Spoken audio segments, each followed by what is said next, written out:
The Jar of Scar. It's the Craig Charles Show, BBC Radio 6 Music. Homer calls. I'm about to pop the top on a jar of Scar with Miss Upsetter herself, a.k.a. Joanna Wallace. Joanna, are you there? Yes, I'm here. Hello. Hello. Where is there? I am in Minneapolis, Minnesota. Listen, you've released an online documentary about the Beat Girl, Bridget Bond. It's a fascinating story. But for those who aren't aware of the Beat Girl, who was she? Her name was Bridget Bond, or Bridget St. John, and she was a transgender ska artist, as well as a super vedette, or like a showgirl.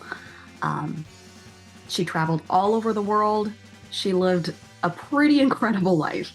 Tell us about Bridget Bond dancing the twist with Prince Buster and how it ended up in the Melody Maker. It's a brilliant photograph. Yeah. So I don't know exactly how it ended up in the Melody Maker, but in February of 1964, Prince Buster came over to London to help promote Blue Beat.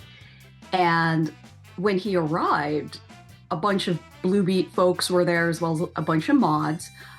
Bridget Bond was there among them. And as they came out, they started to dance together. They started to dance the twist. Someone took a photograph. That wasn't published in the 60s, but fast forward to 1979, there it is in the Melody Maker, and Hunt Emerson sees it and goes, oh, well, I know a band looking for a band logo. This seems like great inspiration. And he took that photo and used that as the basis of the Beat Girl logo. It's a brilliant logo as well, isn't it? Right. It was my first tattoo. Like, I have a very deep connection to this logo. Didn't she jump up on a taxi when Billy Graham came over here when he was talking about the sinfulness of miniskirts? And yes, that is my favorite part. Yeah, Billy Graham, our good old American Billy Graham, came over to England and decided to go down to Soho and chat with the sinners. But Bridget wasn't having that. And she basically drove him out of Soho. It's incredible.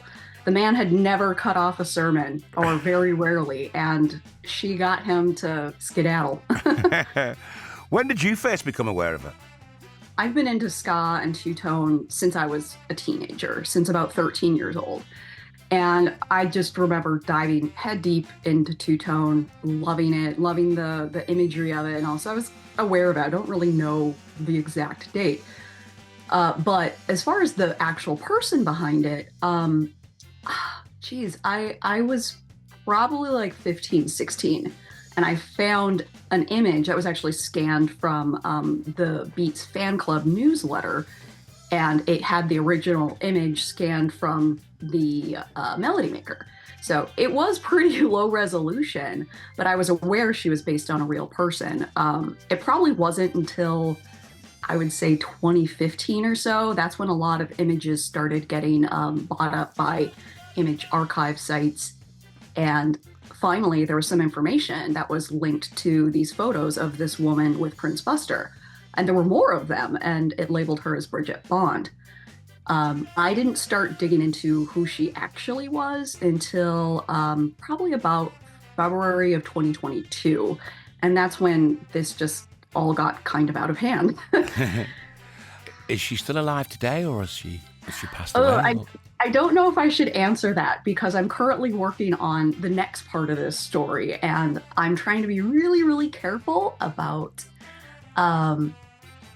what I say, because there's a lot of people who are interested in this now, which is amazing, but I don't want to put information out there and have people start digging and possibly putting wrong information out there. Like, maybe I'm being a little too protective, but I will say she lived a long and happy life, and I know what happened to her, and I'm hoping to get the rest of her story out there, hopefully in a bigger, more professional format. So where can people view the documentary? So it is for free on YouTube. It is translatable into all languages through the closed captions, and it is about 30 minutes. Are you doing this all from Minneapolis, or are you planning on visiting the UK? Oh, I would love to visit the UK and Malta and Spain and all the places that she went. But yeah, I literally did this on my couch in Minneapolis, which is kind of funny to think about. It's just me puttering around in my spare time, and it snowballed into here I am on the BBC. It's wild. It's a fantastic story. Keep us posted on the next segment of it. Oh, I will. I'm posting updates over like little shorts on YouTube and over on my Instagram about Bridget and just ska in general too. So I'm putting a lot of little stuff out there. What is your Instagram? Can you tell us? I have two. I have my personal one, which is at Miss Upsetter, and I cross post a lot over to Miss Upsetter Designs. I'm one and the same person. There's no boundary between the two. Okay. Listen, we're going to pop the top on a jar of Scar. What are you going to choose first? I think we should kick off with Blue Beat Baby. I want the world to understand who they're hearing about. So that's Bridget Bond, Blue Beat Baby. Then where are we going to go? Let's do Let Them Fret, since that's how I feel about all of this information. I have to keep it in for now. And that's Shenley Dufas, is that? That's correct. And where next? After that, let's do the Granville Williams Orchestra Hush Puppy. Wow, that's a tune. Oh, I love it. Yeah. Oh, I love it. You've dug deep for this, haven't you?